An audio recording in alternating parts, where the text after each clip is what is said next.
Good evening, good evening, good evening, good evening. We are tonight's entertainment. Views from the 22 live on the scene. Monday night football pregame. We got the Tampa Bay Buccaneers, arguably the best team in football, versus the New York Giants. Nobody's arguing that they're anything near the best team of football or even a good football team, or whether or not they truly represent a professional football team for that matter. But we'll get to that in just a little bit. We got some things we want to get to. Fellas, yesterday was week 8 in the NFL, which means we are officially past the halfway point of the NFL regular season. And so far, it has been nothing short of entertainment from this regular season. Midway through it, we got a lot of teams in the NFC that could make a viable late playoff push into January, maybe into February. And in the AFC, that's something that we're going to get into as the show progresses. But in the AFC, depending on who you talk to, there's only 3 to 5 teams in the AFC who legitimately could make some pushes in the playoffs. And so we'll get to that. But let's get to week 8. Yes, it was wild, it was sloppy, and above all, it was physical. We saw it with Ravens Baltimore. We saw it with the Chicago versus the Saints. I mean, we saw some really heated exchanges throughout all of Sunday. So, Germ Hockley is in the building. What did you see yesterday? What were your biggest takeaways from week 8? First and foremost, week 8 was crazy. It was some things that happened. We said we said during the thing, we was like, yo, Mo said, when we agree on this many games, it's always something Something's special. gonna happen. We all had a bad week. Mhm. We all got our proverbial asses kicked this week. It just is what it is. But with that being said, first takeaway, Jared Goff is not much further off than a lot of these other quarterbacks when it comes down to certain things. Um, Jerem Hot technical foul on Jared Goff for slawness. That's a 15-yard penalty. We will not repeat first down. I do not like the way he played yesterday. You made Tua Tagovailoa look like Teddy Bridgewater yesterday, which Teddy Bridgewater is his ceiling, in my opinion. Mm-hmm. I feel like he's not going to win you any games. He's not going to lose you any games. You let a quarterback beat you, and he only threw for 93 yards. That's pitiful. You threw for 355 yards. They outgained them 400 and something to 150 or something like that. It What was was, a catastrophic difference. what was Aaron Donald's numbers again? He had 4 total tackles, 3 solo, 1 sack, and a forced fumble. So he was there. He played. So he He played. played. He played. Okay. So I want to know, what is it that I don't understand. I don't understand what is going on. I do not understand how we got to this point, but he's limited. As I said to you before, as I said to all of the views from the 22 fans, he is Sam Bradford, a step to the left and a step to the right. That's all he is, and I that's love just it. what he's been, and that's what he continues to be. And that was my first takeaway. My second takeaway for this week, to be honest with you, the league is going to really be in for a lot coming up these next few years with this wave of these young quarterbacks, Mm. because the sophistication of the defenses, the athletic play of these defensive ends and these edge guys, predominantly from watching some of these other games that we'll mention a little later, from one of the games we'll mention later, the athleticism in the game is so much different now. Yeah. The safeties cover so much more, so much ground. The linebackers, you got Devin Bush on the field. We got Devin White on the field. These guys are torpedoes, like they're heat-seeking missiles. It's like their main objective is to find the target and neutralize. That's just what they are. And you got these type of hybrid linebackers to go along with the game being a little bit more evolved, the quarterbacks not being as sophisticated, because offenses are trying to simplify things because they're coming from these colleges where the read option and all these pistol formations, and we're taking the footwork out of the quarterback position. It's a reason why Wentz is one of the best quarterbacks, even though he makes bad choices. The reason why. If he cleans up decision making, then we can't really say much else about him. So that's number 2. Number 3, and most importantly, I'm just tired. I'm tired of dookie shoot quarterbacks and terrible offenses. And yes, I said I wasn't gonna say it live, but I'm tired of it, and it just got to stop. We got to stop defending bad quarterback play. Yeah. And start to call it what it is. Sure. If you have a team, and this is just how I'm gonna finish this. Super Bowl windows are not open very long. Nope. They're normally about 3 to 5 years. And 5 years is stretching it and really pushing it. Yes. That's really pushing it. Yes. But 5 years is normally how long you have a quarterback in his rookie contract. And majority of these franchises have won. In fact, over 60% of franchises have won their first championship or a championship with their quarterbacks under a rookie contract. Yes. This goes back to Troy Aikman. This goes back to the Giants when they first won in 90. This goes back to Washington when they won in 91. This goes back to a majority of the teams, the Patriots, the Eagles, all of these different teams that we're talking about. You have the exceptions to the rules, but at the same time with the exceptions, you still have to understand that 5-year window is a very important window because that's the time where you can pay the free agents. You can build the offensive line. You can build the trenches. You can build the proverbial shut them down defense and the great running game with the high skilled receivers. Because during that time frame is when you have the ability to stretch your cap the farthest. This is the reason why it's not a lot of Super Bowl winners for even some elite quarterbacks. This is why Peyton being a free agent helped him out a lot because they had a lot of rookie pieces on that Denver team. Yeah. Same thing for Drew Brees with a lot of high draft capital, Reggie Bush, all those different things. So how I end that by saying, let's pay attention to those trends, ladies and gentlemen, because we're going to be on to something here at Views about this, and we're going to do an extensive segment on this because I got all the information written down on my nice fancy desk, and it's going to get emotional. I mean, I think just to tie home your points, True, there's a 5-year window, yeah, but like you said, it's more about you got 5 years to build a Super Bowl roster, but realistically, that window is going to be about 3 to 4 years. And just look at the perfect example being the Kansas City Chiefs. They got a 4-year window. They're in year 3, and once year 4, that's going to be it. And then year 5 is when that big contract starts to kick in. Well, they're in year. This is year 4.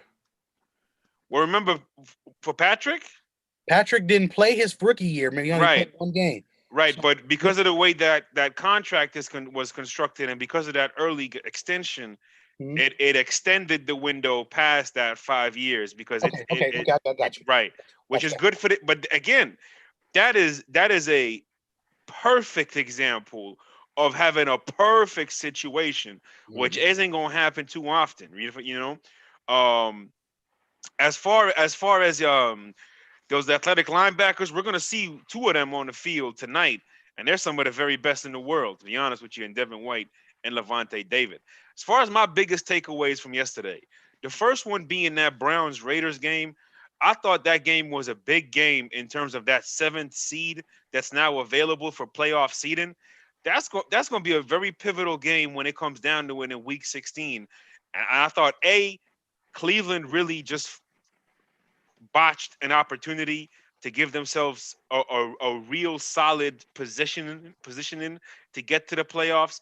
And shout out to Vegas, man. Vegas is not going to lose back-to-back games this year. They're done with it. They are going to find ways to get wins. And I just thought one of the more disappointing things that I saw yesterday wasn't necessarily that the Vegas won, because I was actually happy that Vegas won because I want to see Vegas do good with Derek Carr and some of those Josh Jacobs, Jonathan Abram. They got some real good young pieces on that team. And obviously I'm a John Gruden fan. Shout out to the Spiders and the Bananas.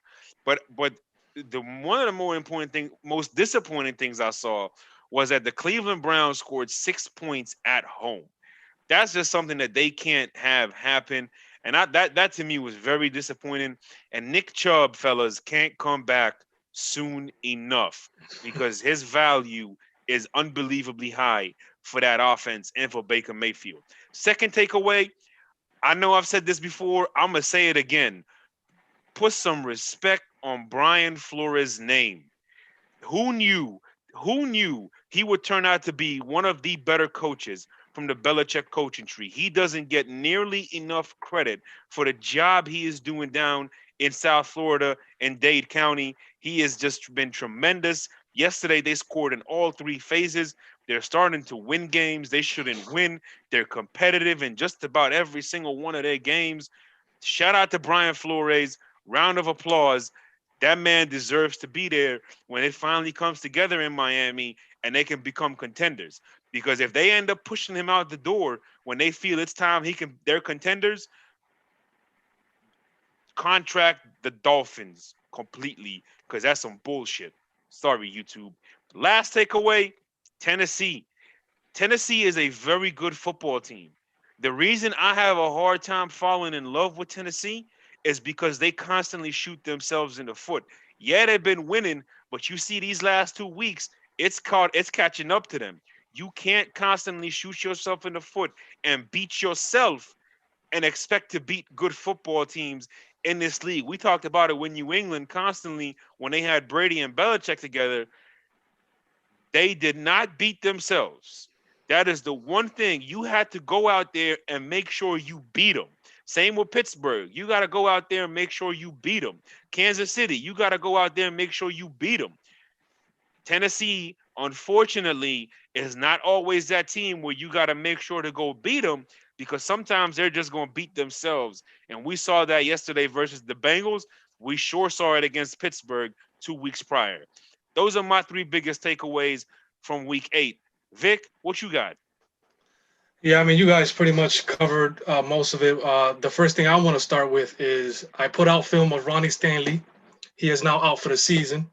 I put film about Baker and Jarvis Landry, and they end up disappointing me. Okay, so I'm gonna have to reevaluate some of my decisions. Yeah, no more film. No more film. But yeah, I mean, listen, the Browns, like you said, the Browns game. I have to get to the tape on that. You know, I like to judge off of the tape first. But I mean, 6 points, embarrassing. You know, I expected them to give a good game, kind of show the world, the league that these two teams are going to battle for those for that last 2 spots, wild card spots. Unfortunately, Oakland. I mean, they just all they had to do was score 16 points. Cleveland should be ashamed of that score. The Titans, like you said. Ryan Tannehill is having a career year, but he had a disappointing game, and then of course the Rams too. Like Jerm said, Jared Goff just I'm gonna start questioning it. Like I told the guys earlier, like when is it gonna be time where Sean McVay is gonna say this guy is holding up my offense? He's holding up the upside of my offense. How good this offense can actually be? Is Jared Goff holding us back? And I mean, I expect them to start thinking about that really soon, if not already. That's pretty much my takeaways. I wanted to say shout out to the 10 to 12 loyal supporters. Yeah. I mean, they were on here immediately.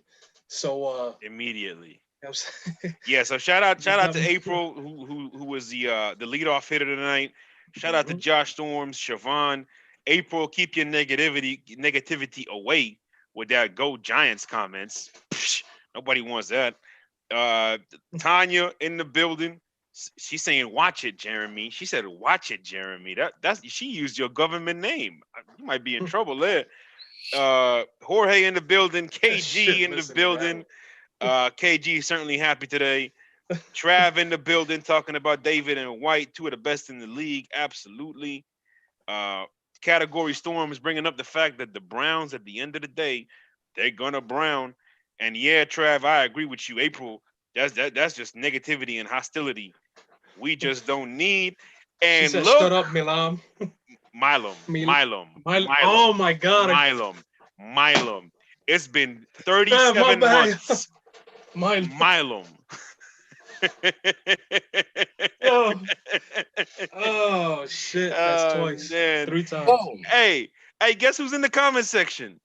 Guess It's who's in Yeah. the Dion. comment? It's Dion. Hey man, we put out an APB. We were worried, Yo, brother Dion. I'm But we're still glad waiting. to see you in good spirits. We're glad to see you in good spirits. Speaking of brother Dion and Tanya, fellas, that game yesterday, that was our main event on the show. It lived up to the hype and then some. It was a heavyweight 15-round bout, and nobody got knocked out in the first round. That's for sure. It went the distance, and the Pittsburgh defense ended up making two game-winning defensive stands. They also made several defensive plays throughout the game. And what Jerm was talking about how defenses are evolving and they gonna catch up to you is a must in this league. It's just bound to happen, and we're seeing it happen. And fellas, we talked about this a couple times when they played the Chargers, when they played the Titans in those playoff games, and throughout the season. The three of us, and we'll talk about this later when we get in the lab. The three of us laid out a blueprint for how to beat Lamar Jackson. And Jerm, I know you want to get to it, but we're gonna leave you for the end so you could really drive home the point. Vic, talk about how Pittsburgh did some of those things and how they applied constant pressure, constant confusion, and constantly just making Lamar look like an average quarterback, even when he does run it. Floor is yours, Vic, and then we're gonna toss it over to Jerm. German and I got through like about the first half of that game, in terms of the film.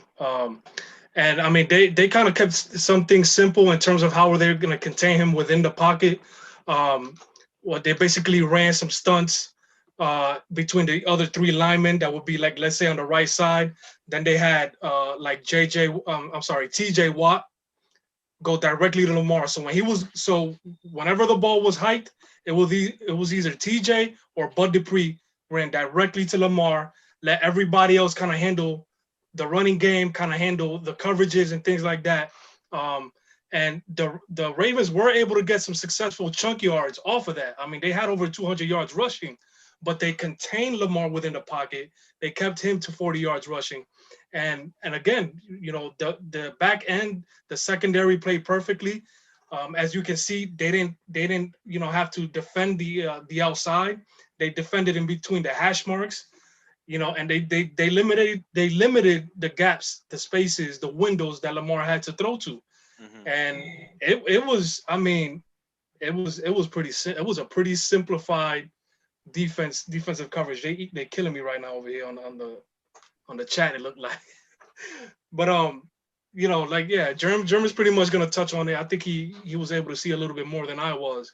But again, when it was TJ or when it was Bud Dupree, they just directly ran to Lamar, whether he handed the ball off or not. Right. Somebody was in his face already, ready to knock him out. And that's the thing we talked about. That's one of the major points we talked about, is that in this offense, that edge player, they're gonna leave him unblocked. Every play, one of those guys is gonna come unblocked when they run their plays. They're basically giving you a free invitation to hit their quarterback. Hit him. Go ahead, Germ. So when we talked about this, what is the way that you instill fear? You have to be the aggressor. And what happens is Baltimore last year, and since Lamar has been under center, has been the aggressor until they play certain teams that say we want to be the aggressor. Mm-hmm. So when we get a team like Pittsburgh that has the edge guys like Bud Dupree and TJ Watt, they hit Lamar Jackson, thus creating the understanding that we're going to be here for 60 minutes hitting you every play. So every time I see you in this goofy ass pistol formation with a 5 on your side, shouts out to Daylight, with a running back on your hip, and I see you put the ball in the belly of the running back, I'm going to hit you just because you look stupid. That's simple. I'm not saying that it's a bad thing, but you got to make sure that you understand the way that you attack this Baltimore offense is you have to hit them in the mouth. Every game that they have lost, they've been hitting the mouth. So again, if there's a consistent thing that has to be done, everybody just doesn't have the personnel to do it. We're just going to call it what it is. But we've seen 265 yards total rushing. Lamar has 65, just so you know, Vic, because the two running backs had 200 total, with Gus having 87 and with JK having 113. 265 to 48 was the rushing total. So you rush for 265 yards and you have the ball for over 35 minutes in a game and you only scored 24 points? A team scored 28 points and beat you in a game that you had the ball for over 35 minutes. That's unacceptable. That is so unacceptable. Now I am Germ Harbaugh. And I want y'all to understand. I'm looking at my franchise right now. I have a left tackle that just left and was just rolled up on that's out for the rest of the season. I'm moving my right tackle to left tackle now. So now his value substantially goes up because now, even if he does a B-level job, he can say, I can play left tackle in the NFL. Mm-hmm. And I'm doing it in the AFC North that has pass rushers on every team. So now that elevates his value. So where does Lamar's contract come in here? Where can you command $200, $200 million as a quarterback? Where can you even get the money that you think you're going to get? Your value has substantially been shown in big games. Your value is not what an elite quarterback's value is. So Baltimore, as your new coach, Germ Harbaugh, I have a quick solution for you in 2.5 minutes. Number one, Lamar, count your days. Get ready to clean out your locker. Once your rookie contract is up, you're finished. If you want to come back for a decent price, but we have to build the team around you. You don't like our receivers. We bring in these different receivers for you, but you can't seem to hit them. On the big play of the game, we got Boykin, the person that everybody in the Ravens nation is criticizing, but he's wide open down the seam on the left side of the formation. He can't see the sideline, bro. Remember. Yeah, that's it. His vision is within the hash marks. And these are the reasons why our first round receiver that we draft for you and Hollywood Brown is now getting frustrated because he's obviously getting separation and getting open because he's always had the ability. It runs in the family. They just understand leverage and how to get open. It runs in the family. Yes. And business is booming. Yes. This is what it is. Yes. Hey. And I want y'all to understand these things because, to be honest, the way that we get away from the Lamar Jackson experience is we already have potentially and arguably one of the best 53-man rosters in football right now. What we need is a better quarterback. So we need to go out and we need to draft a quarterback and we need to get on one of these 5-year plans. Oh, my goodness. Did he just set it up? Why did you set it up like that? Oh, my God. Real quick, Josh asked. Get him out of here. Hold on. Josh asked if Mark Ingram gets traded. Listen, y'all know how I feel about Mark. I think he's one of the most underrated running backs in this league. I don't see it why is he not getting 20, 25 touches a game? I don't know why. But I'm going to tell you the truth. And just so you know, Vic, it has nothing to do with Mark. The thing is, they drafted JK in the second round this year because what they wanted to do is they wanted to keep all of these young running backs under contract so that they wouldn't have to worry about paying them, which means you should have never brought in Mark to begin with because you could have done this with Gus, with Justice Hill, with Buck Allen, who wouldn't have commanded a big contract to begin with. You could have got the same $6 million and you could have saved that money.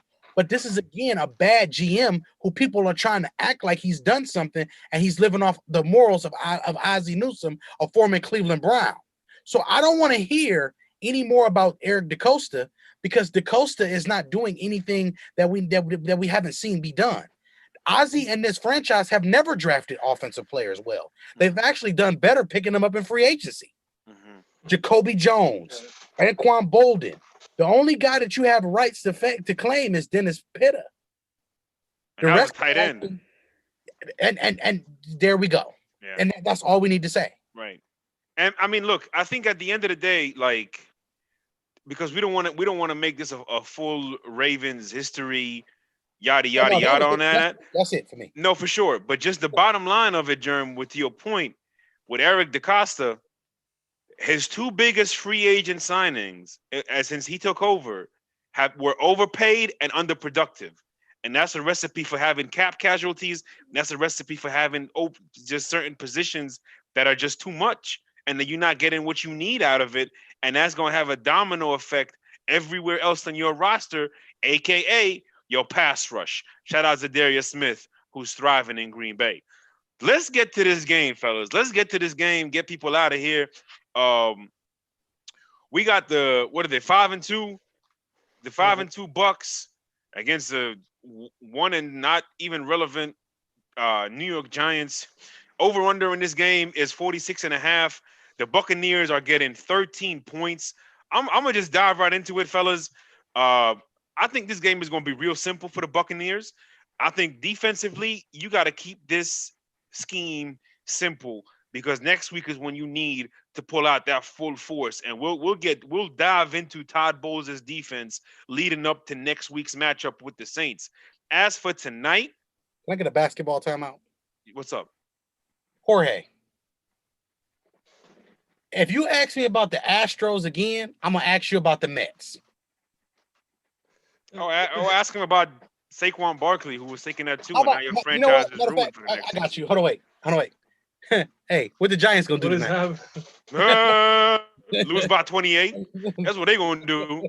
Hey, but go ahead, enjoy Joe Judge and Jason Garrett. Jorge, you typing in all caps. Hey, April just called me Jerk Harbaugh. That's fine. I'll be a jerk. No, don't change it now. Don't change it now, April. You meant it. Hey, she meant it. She meant it. She's trying to salvage it now. No, she meant it. I was gonna say something nice about Derek Carr, but now I ain't saying nothing. That's the second time in 3 weeks she calls you a jerk and tries to play it off. We know. We see you, April. That is true. With Temptations too. Yeah, you're like, there he goes again, being a jerk. That's what she hit me with. Go ahead. You were saying? I'm sorry, sir. No, you good. But for Tampa's defense, keep it simple today. Keep it simple. Yeah. Cover 1, press, Tampa 2, and do some stunts and some pressures, and you'll survive this game. This Giants offense is not good at all. They're 31st in points per game, 31st in yards per game, 31st in red zone execution, almost dead last in every other major category. There is zero balance to this offense. They pass the ball, I think, at like 70% rate and only run the ball 26% of the time. There is absolutely zero balance to this offense. The spacing is horrible. And as far as that balance is concerned, that running game is a young quarterback's best friend. All right. It is key to developing a quarterback's confidence and a quarterback's ability to process coverage. And a quarterback, it's a lifeboat. That's what it is for a quarterback. You know how kids can't get in the pool unless they have those floats. Well, that's what the running game is for young quarterbacks. It's those floats, because when you're in that quicksand, you need that running game. And Daniel Jones, when he gets in that quicksand, he's got nobody to save him, and certainly not his coaches. Don't get me wrong. The execution can be 1,000% better. Okay. But they run from some basic concepts. The two most basic concepts being the mesh and the sticks.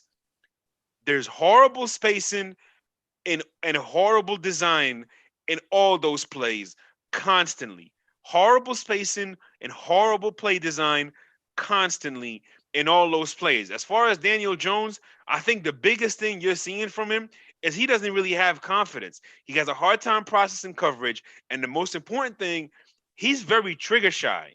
He taps the ball a lot. He's back there surveying the field, and he's got his hands separated. So you're not in a position to throw that football, because you still got to bring it back together and then start your throwing motion.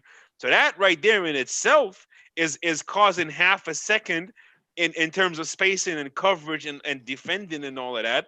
There is just so many things wrong with this Giants offense, and it is top to bottom. Coaching, quarterback play, and execution. And I think they're going to be in for a long night, especially when you got Brady and Evans on the other side. No Chris Godwin. That means Mike Evans is in for about 8 catches, 140 yards type of game with 2 touchdowns. And obviously Gronk, biggest thing is he is starting to look like Gronk. He's starting to look a little better, look healthier, look more comfortable. Look. He in the beginning of the season he was taking hits, and he was like, "Hey, let me just sit here for a second, make sure everything is still intact." Now he's taking hits and he's bouncing right back up. I'm just going to jump into it, fellas. I'm taking the Buccaneers 48-20. Jern, what you got? Real quick, I'm having fun with this because I just feel like this is the junior varsity team playing against that all-state national team that just has enough just to really make this a bad night. Mm-hmm. I'm gonna be honest with you, the Giants' only key tonight is you got to try to not turn the ball over and maybe try to get some of these fast linebackers to be overcommit, and maybe we can hit them on the back end with some other plays. I just don't see it being enough. I think this Bucs team can score 28 points in their sleep. And I'm thinking that's just basically that's the when you play against some of these younger quarterbacks, that's the threshold. 28 points will beat them because they're not efficient in the red area. That's just Right. what it is. And you're playing against the captain, El Capitan, in the red area, which is one of the 5 best offenses in the National Football League. So I like your score, Mo, but let me be more disrespectful because that's just who I am. Give me 45-10. I don't think they score more than 10 points. I think Daniel Jones has a bad game. I think he get hits about 25 times tonight. I think on top of him getting hit 25 times tonight, I think we get 6 sacks. I think we get about 3-4 turnovers. I just think this is just a bad game. And I think the Bucs need to send a message next week to Drew. You getting Lamar Jackson defenses breeze. I think it's that time that we need to go ahead and get ready for this Bucs team to start getting that methodically, that this thing rolling, because starting next week, business is booming. Booming. It's gonna get emotion. Booming. And booming. Listen, y'all pretty much covered everything. Again, I'm just like I did yesterday. I'm gonna pray for health from this game, kind of like with the Kansas City Jets. There's no reason to lose anybody. You know, they had to put some guys on the bench at the end of the game because the game just got out of hand. So I expect the same thing to happen. I think first 2 or 3 quarters, the Bucs are gonna jump out to like a 40-point lead.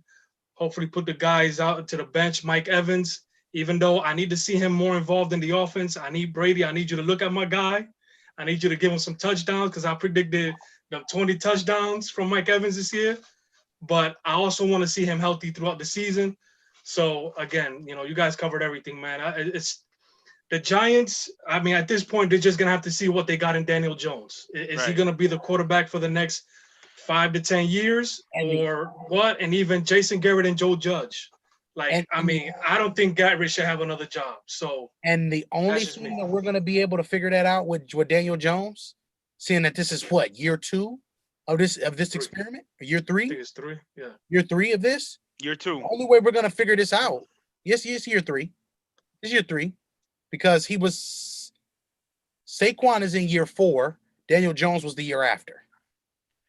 Nah, it might be 2 and 3. Yeah, it might be 2 and 3. 3 sure? for Saquon. Yeah, okay, 3 for okay, Saquon. It's year 2. Whatever. It's year 2. Whatever. Yeah. It's year whatever. 2. Okay, it's whatever. We have. It might be early. even whether we're right or wrong, he's still only got 1 or 2 more years to really figure this out. Because again, the rookie contract is only going to tell me 2 things. It's only going to tell me what he's good at and what he's not good at. And obviously, right now, we don't know what the hell he's good at because we don't have any consistency around him. Nope. Saquon has been hurt, which I don't want the player to be hurt ever. We wish we can turn these injuries off. We wish we can. We want these teams to be healthy because we want to all hands on deck. All hands on deck. Everybody play. I don't care if I don't have a particular like to one guy and another guy doesn't float my boat. I want to see all these guys play. Yeah. Period. So Daniel Jones we just have to figure out 2 things.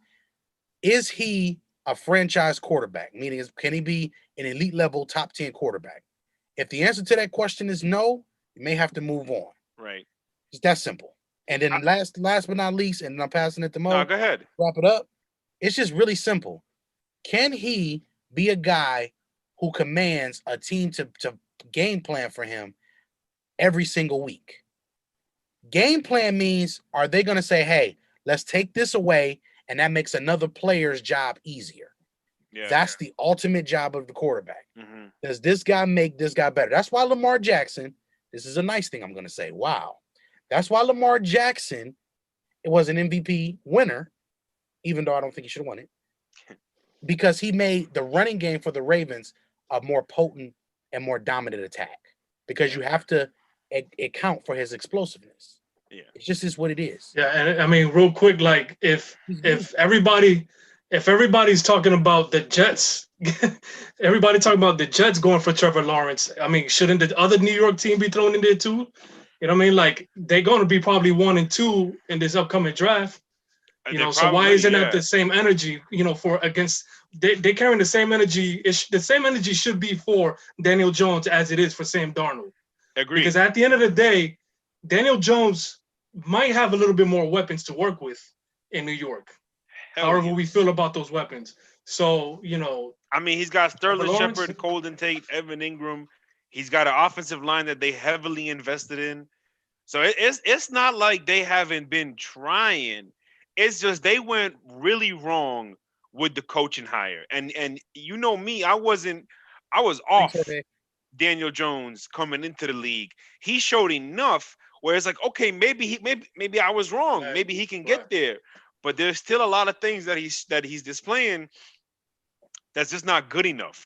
He seems to have a hard time even sometimes making very simple throws, little curls, drags, things of that nature. Yeah. So he's just got to get better. And like I said, Todd Bowles tonight is going to cause a lot of chaos at his feet. And like Germ said, we might get 3-4 turnovers tonight before it's all said and done. Obviously, it's still football, and the only way the Giants can win this game is the play of Daniel Jones and the play of Evan Ingram. Those are the two most important players for the Giants in this game. Other than that, it's pretty much cut and dry, and this game might end up playing out exactly how we feel is going to play out. Kickoff is in about 2 minutes. The thread will go up, Views from the 22 Facebook group, as soon as we get off this live. So if it's like 2-3 minutes late, you should know me by now. Well, we run on island time over here, baby. We never on time. Views from the 22, live on the scene. Germ Harbaugh, Vic Jr., Mo Schefter. We will see y'all later. Don't forget to subscribe. Everybody. Take us home, True. 2-2. Enjoy the game.